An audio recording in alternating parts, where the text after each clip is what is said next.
স্বাগত ভিডিওতে। আজকে আমরা দেখাবো কেডিপি কি কারণে বই ড্রাফট করে থাকে আর এই বইগুলো কিভাবে কেডিপিতে লাইভ করতে পারবেন। তো আসুন আর কোনো কথা না বাড়িয়ে শুরু করা যাক।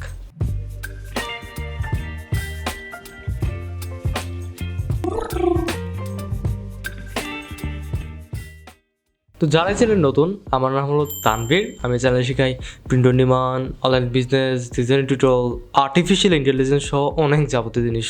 তো আপনি যদি এই জিনিসগুলোতে ইন্টারেস্টেড হয়ে থাকেন তবে অবশ্যই চ্যানেলটিকে সাবস্ক্রাইব করুন এবং সাথে বেল আইকনটি প্রেস করুন যেন ভবিষ্যতে এই চ্যানেল থেকে এরকম আরও ভালো ভিডিও পান। তো কেডিপিতে শুধু বই পাবলিশ করলেই হয় না, যখন পাবলিশ করা হয় তখন কয়েকটা প্রবলেম দেখায়, কিন্তু পরে যখন ইন রিভিউতে থাকে তখন মূলত সব যত প্রবলেম আছে তখন দেখায় কেডিপি। তো এই জন্য বই মূলত ড্রাফট করে থাকে কেডিপি। তো আজকে এটাই দেখাবো যে আসলে কিভাবে লাইভ করবেন। তো আমি কয়েকটা প্রবলেম সর্ট আউট করে ফেলেছি মূলত, আর কি প্রবলেম বলে থাকে একবারে মেজরিটি যেগুলো হয়। তো এই কয়েকটা জিনিসের জন্য মূলত ওরা ড্রাফট করে থাকে কেডিপি। তো আসলে আমরা দেখিনি আসলে কারণগুলো কি। প্রথমত আমরা একটা বই নিয়ে নিব যেটার উপর মূলত করব, ধরে নিব আসলে যে এই বইটার উপর ড্রাফট হয়েছে বা এটা উপরে মূলত ঝামেলা হয়েছে। তো আমি পুরো একটা এআই দিয়ে সিরিজ বানিয়েছি যে আসলে কিভাবে কাহিনী বুক বানাতে হয়, এটা কিভাবে পাবলিশ করতে হয়, পুরো series A to Z series. তো যারা দেখেননি আমি উপরে লিঙ্ক দিয়ে দিব, আপনারা যে দেখে আসুন। ওই বইটাই মূলত আমরা দেখবো আসলে ম্যানুস্ক্রিপ্টটা যে এখানে এইটার উপর মূলত দেখবো যে এইটার উপর কি ঝামেলা হতে পারে, তো এটা কিভাবে সলভ করা যায়। তো আসলে আমরা প্রথম রিজনটা দেখি। তো এইখানে এই যে দেখুন, এটা হল প্রথম রিজন। তো এখানে দেখতে পাচ্ছেন যে দুইটা এখানে রিজন কভারের মধ্যে, এটা কিন্তু ইন্টেরিয়র না, এটা শুধু কভারের মধ্যে ঝামেলা। তো এর মধ্যে দুইটা আমরা প্রবলেম দেখতে পাচ্ছি, দুইটা কিন্তু আলাদা আলাদাভাবে মেসেজ করে থাকে কেডিপি। মনে করুন কভার রেফারেন্সেস অ্যাকুপেন্ট ডিস্ক। তো এই জিনিসটা আর কি শুধু একটা রিজন, আর কোনো রিজন নেই। আবার ডিউরিং এর রিভিউ এই জিনিসটা আবার আলাদা রিজন, মানে দুইটা আলাদা আলাদা রিজন। তো এখানে দেখতে পাচ্ছি যে দুইটা একসাথে দিয়ে দিয়েছে। তো আমরা দেখি, তো কভার রেফারেন্সেস অ্যান্ড অ্যাকম্পাইং ডিস্ক, এটা মূলত বলতে যাচ্ছে যে অ্যামাজন এরকম কোনো একটা বই আছে, কোনো একটা মূলত ডিস্ক, অডিও বুক, ইবুক, মানে কোনো একটা জিনিস আছে যেটা মিলে গিয়েছে টাইটেলের সাথে বা পুরো ডিজাইনের সাথে। তো এটার জন্য আপনি কি করবেন, এটার সলিউশনটা মূলত কি? তো এটার সলিউশনটা সিম্পলি যে আপনার কভার আছে, কভার যে টাইটেল আছে এটা জাস্ট চেঞ্জ করে ফেলুন। যেমন আমাদেরটা হলো ফ্লোরাল বাটারফ্লাই 101। তো এই জিনিসটা একটু চেঞ্জ করার চেষ্টা করুন, টাইটেলটা মূলত বা ডিজাইন একটু চেঞ্জ করার চেষ্টা করুন। তো যতক্ষণ পর্যন্ত এটা সলভ হয় ততক্ষণ পর্যন্ত এটা করতে থাকুন, আশা করি এটা চেঞ্জ হয়ে যাবে। তো অনেক সময় এটা কপিরাইটেড কোনো জিনিস হলেও এটা বলে মূলত, তো অনেক সময় শুধুই বলে। তো এই জন্য চেষ্টা করবেন যে কপিরাইট না করা, আর যদি না হয়ে থাকে তবে অবশ্যই এই জিনিসটা মূলত একটু টাইটেলটা চেঞ্জ করে দেখুন।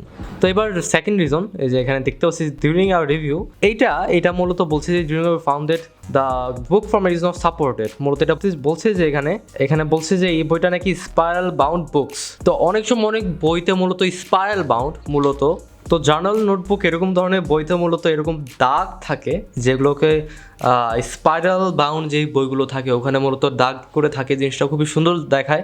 জার্নাল, নোটবুক এরকম অনেক ধরনের জিনিসে আর কি মূলত এগুলো দেয়। তো এই জিনিসটাই মূলত বলছে এখানে যে এই বইটা নাকি স্পাইরাল বাউন্ড, যেটা আসলে না, কিন্তু ওরা ধরে নিচ্ছে যে স্পাইরাল বাউন্ড। তো এই জিনিসটার জন্য আপনার করতে হবে কি, যে দাগটা আছে এটা একটু মূলত কমাতে হবে অথবা এটা ডিলিট করে দিতে হবে পুরোপুরি। তো এই জিনিসটা কিন্তু ঝামেলা করে মূলত, এটা ওরা ধরে নেয় যে এটা স্পাইরাল বাউন্ড বুক। তো এই জন্য আপনাদের কি করতে হবে, এটা মূলত পুরোপুরি কেটে দিতে হবে। এবার আমরা সেকেন্ড রিজনগুলোতে যাই। এই জিনিসটা অনেক সময় দেখায় মূলত, তো এটা এরকমভাবে আসে মূলত, title that can cause A misleading customer experience May include. মূলত প্রথমে আপনার যে বই আছে টাইটেল ASIN এই জিনিসগুলোর মতো প্রথমে দিয়ে দিবে, তারপরে এই জিনিসগুলো আসবে। তো এটা আসলে কিসের কারণ, কোন কারণে মূলত করে থাকে এই জিনিসটা? এটা মূলত unnecessary repetitive terms phrases within the title. মূলত রিপিটেটিভ যদি টার্মস হয় কোনো একটা জিনিস, এটা সাবটাইটেল, সিরিজ ফিল্ড, টাইটেল, মানে এই জিনিসগুলোর মধ্যে যদি বারবার যদি রিপিট করেন আপনি কোনো কথা, এই জিনিসটা মূলত ঝামেলা করে।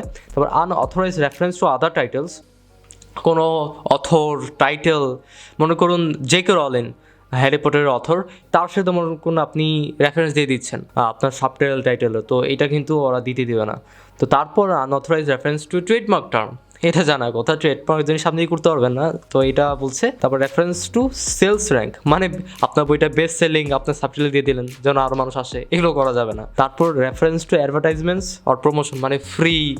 তারপরে এরকম অনেক জিনিস আছে যেগুলো ওরা ঝামেলা করে, যেমন অনেক ধরনের ওয়ার্ডস আছে ট্রেন্ডি, তারপরে আর কি মূলত প্রমোশন করা অথবা সেলস র্যাঙ্ক, আপনার বইটা মূলত প্রমোশন করার চেষ্টা করা, তখন এই জিনিসটা কিন্তু ওরা ভালো করবে না। তারপর অনেক ধরনের ঝামেলা জিনিস আছে, কিট, এরকম অনেক ধরনের ওয়ার্ডস আছে ওরা পছন্দ করে না। তো আপনি একটু দেখে নেবেন যে জিনিসটা মনে হয় যে আসলে এটা একটু সাসপিসিয়াস মনে হয়, যেটা আসলে ঝামেলা, তখন এটা কেটে দিবেন জাস্ট। তো এবার আমার থার্ড ইয়াতে চলে যাই। এটা হলো মূলত কভারে দেখতে পাচ্ছি দুইটা দেখতে পাচ্ছি, এই সবগুলো মূলত আলাদা আলাদাভাবে বলতে পারে। তো এখানে দেখতে পাচ্ছি যেটা একসাথে বলে দিয়েছে। তো আমরা প্রথমটা দেখি, জেরোল কভার। এখানে বলছে যে adjust a design of your cover to accommodate barcode size. মূলত এটা সহজ কথা, আপনার যে বারকোড আছে কভারের মধ্যে, ওই বারকোডের মধ্যে মূলত ডিজাইন এসে পড়েছে বা টেক্সট এসে পড়েছে। তো এই জন্য বলছে যে এটা দেখুন যে এটার মধ্যে কোনো আপনার প্রয়োজনীয় কোনো টেক্সট বা এরকম কোনো জিনিস আছে নাকি, আর যদি থাকে আপনি জাস্ট একটু ছোট করেন বা এটা কেটে দেন। তো এবার ইন্টেরিয়র বলছে এই জিনিসটা অনেক কমন, যেগুলো আগে দেখেছি এগুলো অত বেশিও দেখায় না, অত বেশিও বলে না কেডিপি, এগুলোই মূলত ইন্টেরিয়রের মধ্যে এগুলোই বেশিরভাগ বলে মূলত। তো এটা বলছে যে add 0.125 to book space with and etcetera. তারপর শেষে বলে দিচ্ছে যে এখানে পিডিএফ পেজ একটা দিয়ে দিয়েছে, যে প্রথম পেজটাতে ঝামেলা হয়েছে। তো আরেকটা বলছে যে increase your outside margins so that content is in ট্রিমড। তো এখানেও দিয়ে দিচ্ছে যে এক্সাম্পল পিডিএফ পেজেস।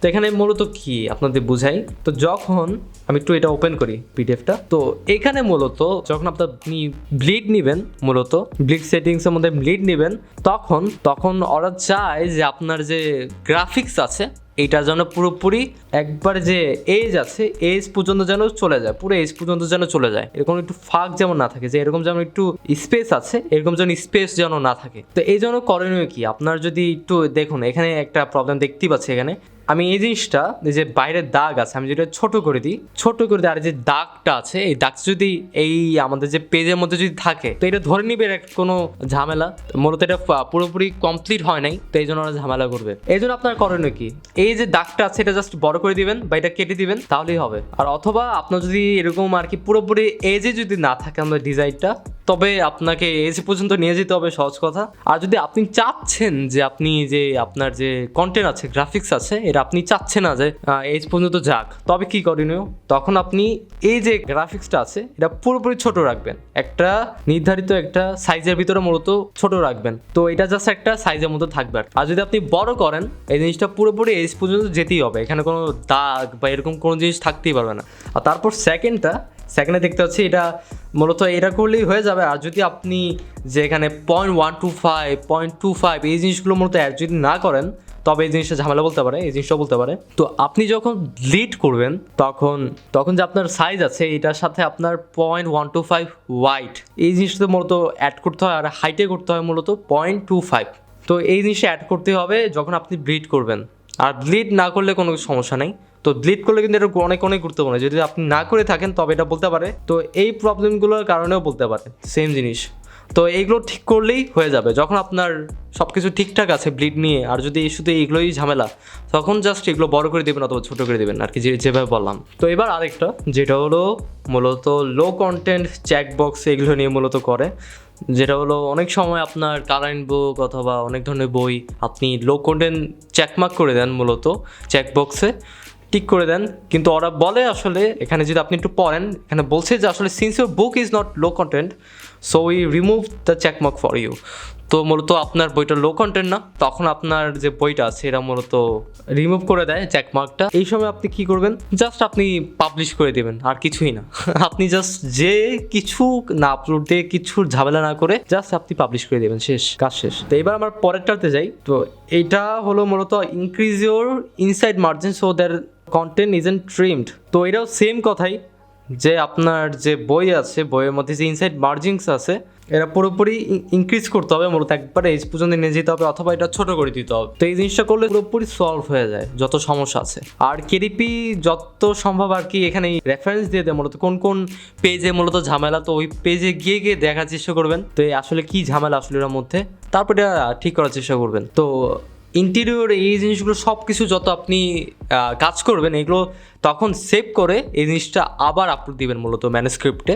আর যদি কভারে ঝামেলা হয়ে থাকে তবে কভারটা আবার আপলোড দিবেন, তারপর পাবলিশ করে দেবেন। তো এভাবে কিন্তু আপনার যত সমস্যা আছে ড্রাফটে, এভাবে কিন্তু আপনি খুব সহজেই সলভ করতে পারবেন। তো আজকের জন্য এই পর্যন্তই। এই ভিডিওটি ভালো লেগে থাকলে অবশ্যই ভিডিওটি লাইক দিন, এবং চ্যানেলটিকে ভালো লেগে থাকলে অবশ্যই চ্যানেলটিকে সাবস্ক্রাইব করুন এবং সাথে বেল আইকনটি প্রেস করুন, যেন ভবিষ্যতে এই চ্যানেল থেকে এরকম আরও ভালো ভিডিও পান।